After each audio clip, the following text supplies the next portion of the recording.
কর্মসন্ধান YouTube চ্যানেলে আপনাকে স্বাগত। প্রতি সপ্তাহে ন্যায় এই সপ্তাহে উপস্থিত হয়েছি আপনাদের সামনে কর্মক্ষেত্র পত্রিকা নিয়ে।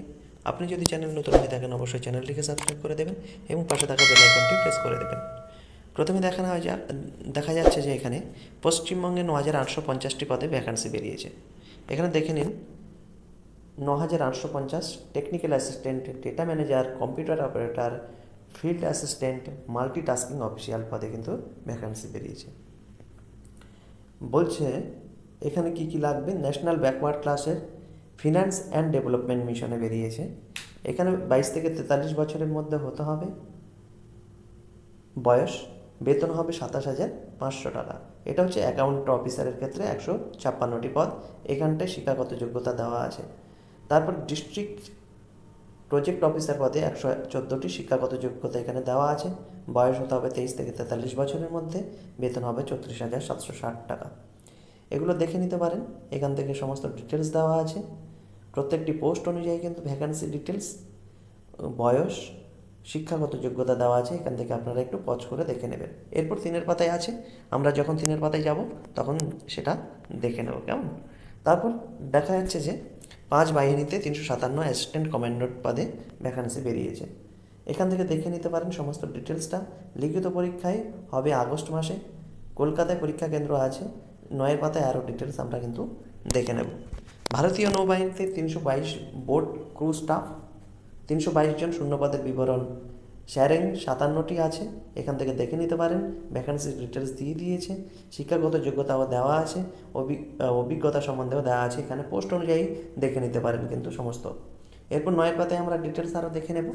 দক্ষিণ পূর্ব মধ্য রেলে 1002 তরুণ তরুণীকে অ্যাপ্রেন্টিসশিপ ট্রেনিং পদে কিন্তু রিক্রুটমেন্ট হচ্ছে। DRM office Raipur division, trade অনুসারে বিভিন্ন ভ্যাকান্সির ডিটেলস আছে, এখান থেকে দেখে নিতে পারেন। সমস্ত ডিটেলস এখানটায় আছে, এখান থেকে আপনারা পজ করে করে দেখে নিতে পারেন। এরপর 5-এর পাতায় ডিটেলস আছে, আমরা 5-এর পাতায় আরও ডিটেলস দেখে নেব। এনটিপিসিতে এক্সিকিউটিভ পদে রিক্রুটমেন্ট করছে। এখানে শূন্য পদের বিন্যাস আছে এক্সিকিউটিভ পদের জন্য। এই শূন্যপদের বিবরণ, তার সাথে শিক্ষাগত যোগ্যতা, অভিজ্ঞতা কত লাগবে, বেতন কত, বয়স কত হবে, তার ডিটেলস দেওয়া আছে। ঠিক তেমনি এক্সিকিউটিভ এখানেও দেওয়া আছে, এখান থেকেও আপনারা সেই সমস্ত ডিটেলসগুলো দেখে নিতে পারেন। এরপর 8-এর পাতায় কিন্তু ডিটেলস আছে। আইটিবিপিতে 133 খেলোয়াড় পদে রিক্রুটমেন্ট নেবে। ক্রীড়া ক্ষেত্রে অ্যাথলেটিক্স কতজন নেবে সমস্ত ডিটেলস এখানে দিয়ে দেওয়া হয়েছে, এখান থেকে আপনারা পজ করে করে দেখে নিতে পারেন। এরপর 3-এর পাতায় কিন্তু ডিটেলস আছে, আপনারা 3-এর পাতায় একটু দেখে নেবেন, কেমন। তারপর চলে যায় পরবর্তী পেজে। পরবর্তী পেজে কি আছে, পরবর্তী পেজে বিভিন্ন কর্মখালী কর্মক্ষেত্র সম্বন্ধে আছে, এখান থেকে আপনারা পজ করে করে দেখে নিতে পারেন। বাস পজ করে করে আপনারা প্রয়োজন অনুসারে দেখে নেবেন। তারপর প্রথম পাতার পর আইটিবিপিতে যে 133 জন খেলোয়াড় নিচ্ছে তার ডিটেলস এখানে দিয়ে দেওয়া হয়েছে। এখানটায় দৈহিক মাপযোগ সম্বন্ধে দেওয়া আছে, খেলাধুলার যোগ্যতা সম্বন্ধে দেওয়া আছে, শিক্ষাগত যোগ্যতা দেওয়া আছে, আপনারা পজ করে করে দেখে নেবেন। বেতনক্রম কত হবে এখানে দেওয়া আছে, বয়স হতে হবে 3/4/2025 তারিখে 18 থেকে 23 বছরের মধ্যে। তফসিলিরা 5 বছরের, ওবিসিরা 3 বছরের ছাড় পাবেন। অনলাইনে দরখাস্ত করতে হবে, এই যে ওয়েবসাইট আছে এই ওয়েবসাইটের মাধ্যমে। ফিস বাবদ লাগবে 100 টাকা, তপশিলি মহিলাদের কিন্তু কোনো ফিস লাগবে না। উইপ্রো চাকরি নানা শহরে, এখান থেকে দেখে নিতে পারেন। পশ্চিমবঙ্গের 9,850 যে টেকনিক্যাল অ্যাসিস্ট্যান্ট ডেটা ম্যানেজারের পোস্টে ভ্যাকান্সি বেরিয়েছে, তার প্রথম পাতার পরে এখানে আরও ডিটেলস দিয়ে দেওয়া হয়েছে, এখান থেকে আপনারা কিন্তু একটু দেখে নিতে পারেন। এখানটায় বিভিন্ন পোস্ট অনুযায়ী ভ্যাকান্সির ডিটেলস, শৈক্ষিক যোগ্যতা, বয়স কত হতে হবে, বেতন কত, সমস্ত ডিটেলস কিন্তু দিয়ে দেওয়া হয়েছে, আপনারা এখান থেকে দেখে নিতে পারেন। আপনারা কিন্তু পোস্ট অনুযায়ী দেখে নিতে পারেন। প্রার্থী বাছাই হবে লিখিত পরীক্ষার মাধ্যমে। পরীক্ষার প্রশ্ন হবে general English, general knowledge, quantitative aptitude, computer knowledge, computer proficiency. এখানে নাম্বারও দেওয়া আছে, এখান থেকে পজ করে দেখে নিতে পারেন। ফর্ম ফিল আপ করতে হবে এই যে ওয়েবসাইটে, ফর্ম ফিল আপ কিন্তু করতে হবে 20 মার্চের মধ্যে। দরখাস্তের ফিস বাবদ লাগবে 399 টাকা। তপশিলি ও দরিদ্র সীমাদের নিচের বসবাসকারীদের 299 টাকা লাগবে। এই হলো সমস্ত ডিটেলস। চলে যায় তার পরবর্তী পেজে কী আছে দেখে নেব।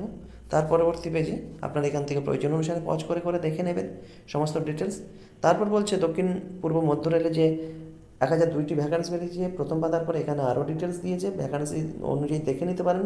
ভ্যাকান্সির ডিটেলস আরও আছে, এখান থেকে আপনারা পজ করে করে দেখে নিতে পারেন, কেমন। এখানটা কবে ফর্ম ফিল আপ করতে হবে, 2রা এপ্রিলের মধ্যে এই ওয়েবসাইটেই করতে হবে। বয়স হতে হবে 3/3/2025 অনুসারে 15 থেকে 24-এর মধ্যে। তপশিলীরা 5 বছরের, ওবিসিরা 3 বছরের, দৈহিক প্রতিবন্ধী ও প্রাক্তন সমকর্মীরা 10 বছরের ছাড় পাবেন।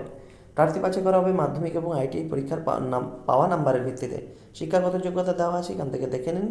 50% নাম্বার সহ মাধ্যমিক বা সমতুল, সেই সঙ্গে স্বীকৃত প্রতিষ্ঠান থেকে সংশ্লিষ্ট ট্রেডে আইটিআই পাস হতে হবে। তারপর দেখে নিই পরবর্তী পেজে কী কী আছে দেখে নেব। পরবর্তী পেজে আপনারা দেখে নিন, পরবর্তী পেজে আর কী কী আছে আমরা দেখে নেব। এখানে কলকাতা ইনফোসিসের চাকরি, তার ডিটেলস আছে, এখান থেকে দেখে নিতে পারেন। রায়পুর এইমসে 111 সিনিয়র রেসিডেন্ট পদে রিক্রুটমেন্ট আছে, এখান থেকে আপনারা শূন্য পদের বিন্যাস হিসাবে শিক্ষাগত যোগ্যতা দেখে নিতে পারেন। বয়স হতে হবে 31/3/2025 তারিখে 45 বছরের মধ্যে হতে হবে। তপশিলীরা 5 বছরের, অফিসিরা 3 বছরের, দৈহিক প্রতিবন্ধীরা 10 বছরের ছাড় পাবেন। ইন্টারভিউ কেন্দ্রের ঠিকানা হচ্ছে এইটা, এখান থেকে দেখে নিতে পারেন। অনলাইনে দরখাস্ত করতে পারবেন, এই যে গুগল লিঙ্ক আছে, এই গুগল লিঙ্কের মাধ্যমে। ফিস বাবদ রাখবে 1000 টাকা। EFT পদ্ধতিতে ফিস জমা দিতে হবে এই অ্যাকাউন্টে। এই যে অ্যাকাউন্টে সমস্ত ডিটেলস দেওয়া আছে, এখান থেকে দেখে নিতে পারেন। খুঁটিনাটি জানার জন্য এই ওয়েবসাইটে আপনারা ভিজিট করতে পারেন। তারপরে এখানে বলছে স্টেট ব্যাংকে 1994 কনকারেন্ট অডিটর, অবসরপ্রাপ্ত ব্যাংক অফিসাররা আবেদন করতে পারেন। শিক্ষাগত যোগ্যতার ডিটেলস দেওয়া আছে, এখান থেকে দেখে নিতে পারেন সমস্ত ডিটেলস। অনলাইন দরখাস্ত করতে পারবেন, এই যে ওয়েবসাইটগুলো আছে, ওয়েবসাইটে প্রার্থীকে বাছাইয়ের জন্য ইন্টারভিউ 100 নাম্বারের জন্য ডাকা হবে। এখানে কত বেতন আছে সমস্ত ডিটেলস আপনারা এখান থেকে দেখে নিতে পারেন। তারপর এনটিপিসিতে এক্সিকিউটিভ প্রথম পাতার পর আরও ডিটেলস এখানটায় আছে, দেখে নিতে পারেন। 19/3/2025 তারিখের মধ্যে বয়স হতে হবে। যথাক্রমে বয়স দেওয়া আছে প্রত্যেকটা পোস্ট অনুযায়ী, যে এটাতে যেমন 40 বছরের মধ্যে। এবার সেই অনুযায়ী 5 বছরের ছাড় কারা পাবেন? তপশিলীরা, ওবিসিরা 3 বছরের, দৈহিক প্রতিবন্ধীরা কিন্তু 10 বছরের ছাড় পাবেন। প্রাক্তন সমরকর্মীরা নিয়ম অনুসারে ছাড় পাবেন। এই যে ওয়েবসাইট আছে, এই ওয়েবসাইটে কিন্তু ফর্ম ফিল আপ করতে পারেন 19 মার্চের মধ্যে। 300 টাকা ফিস বাবদ লাগবে। তপশিলি, মহিলা, দৈহিক প্রতিবন্ধী ও প্রাক্তন সমরকর্মীদের কিন্তু কোনো ফিস লাগবে না। এই হলো ডিটেলস। আর এখানে কিভাবে দিতে পারবেন, অ্যাকাউন্ট নাম্বারে যদি জমা দিতে চান এই আছে অ্যাকাউন্টের ডিটেলস। আর অনলাইনে debit card, credit card, internet ব্যাঙ্কিংয়ের মাধ্যমেও ফিস কিন্তু দেওয়া যাবে। তারপর চলে যায় পরবর্তী পেজে। 5 বাহিনীতে যে 357টি অ্যাসিস্ট্যান্ট কমান্ড্যান্ট পদে রিক্রুটমেন্ট চলছে, তার ডিটেলস দেওয়া আছে। শিক্ষাগত যোগ্যতা এখানে দেওয়া হয়েছে, যে কোনো স্বীকৃত বিশ্ববিদ্যালয় থেকে যে কোনো শাখায় গ্র্যাজুয়েট হলে হবে। এনসিসি বি অথবা সি গ্রেড সার্টিফিকেটধারীরা অগ্রাধিকার কিন্তু পাবে। স্নাতক স্তরে চূড়ান্ত পরীক্ষা দিয়েছেন শর্ত সাপেক্ষ, তারাও কিন্তু আবেদন করতে পারবেন। বয়স হতে হবে 25 বছরের মধ্যে। কেমন বয়স হতে হবে? কত? 20 থেকে 25 বছরের মধ্যে। 1/8/2025 তারিখ অনুসারে হতে হবে। এখানে দৈহিক মাপযোগ আছে, এখান থেকে পদ দেখে নিন। দৃষ্টিশক্তি সম্বন্ধে আছে, এখান থেকে দেখে নিন। প্রার্থী বাছাই হবে 3টি পর্যায়ে। পশ্চিমবঙ্গ পরীক্ষা কেন্দ্র হবে কলকাতা। প্রথম পর্যায়ে থাকবে 450 নম্বরের লিখিত পরীক্ষা। পরীক্ষা হবে 2টি পত্রে। প্রথম পত্রে থাকবে এই যে জেনারেল এবিলিটি, ইন্টেলিজেন্স সংক্রান্ত। 250 নম্বরের অবজেক্টিভ টাইপ মাল্টিপল চয়েস প্রশ্ন হবে। সময়সীমা থাকবে 2 ঘন্টা, সকাল 10টা থেকে দুপুর 12টা পর্যন্ত। দ্বিতীয় পত্রে থাকবে জেনারেল স্টাডিজ, এসএ এবং কম্প্রিহেনশন সংক্রান্ত প্রশ্ন থাকবে 200 নম্বরের। সময়সীমা থাকবে 3 ঘন্টা। ভুল উত্তরের জন্য নেগেটিভ মার্কিং আছে। দ্বিতীয় পর্যায়ে থাকবে দৈহিক সক্ষমতার পরীক্ষা, এগুলো দেখে নিন ডিটেলস। তৃতীয় পর্যায়ে 150 নম্বরের পার্সোনালিটি টেস্ট থাকবে। এই ওয়েবসাইটে আপনাদের ফর্ম ফিল আপ করে নিতে হবে। 25 মার্চের মধ্যে কিন্তু ফর্ম ফিল আপ করে নিতে হবে। কেমন সমস্ত ডিটেলস এখান থেকে দেখে নিন। দরখাস্ত সংশোধন করতে পারবেন 26 মার্চ থেকে 1 এপ্রিলের মধ্যে কিন্তু করতে পারেন। ফিস বাবদ রাখবে 200 টাকা। অনলাইনে পে ইন করতে হবে। রুপে, ক্রেডিট কার্ড, ইউপিআই আইডির মাধ্যমেও দেওয়া যাবে। এখান থেকে দেখে নিতে পারেন সমস্ত ডিটেলস। তারপর চলে যায় পরবর্তী পেজে কী আছে আমরা দেখে নেব। পরবর্তী পেজে কারেন্ট অ্যাফেয়ার্স সম্বন্ধে আছে, এখান থেকে আপনারা নোট ডাউন করতে চাইলে নোট ডাউন করে নিতে পারেন। তার পরবর্তী পেজেও বিভিন্ন বিজ্ঞাপন আছে। এই হলো আজকের কর্মক্ষেত্র পত্রিকা। এতক্ষণ ধৈর্য সহকারে আমাদের সঙ্গে থাকার জন্য অসংখ্য ধন্যবাদ। আপনার দিনটি শুভ হোক।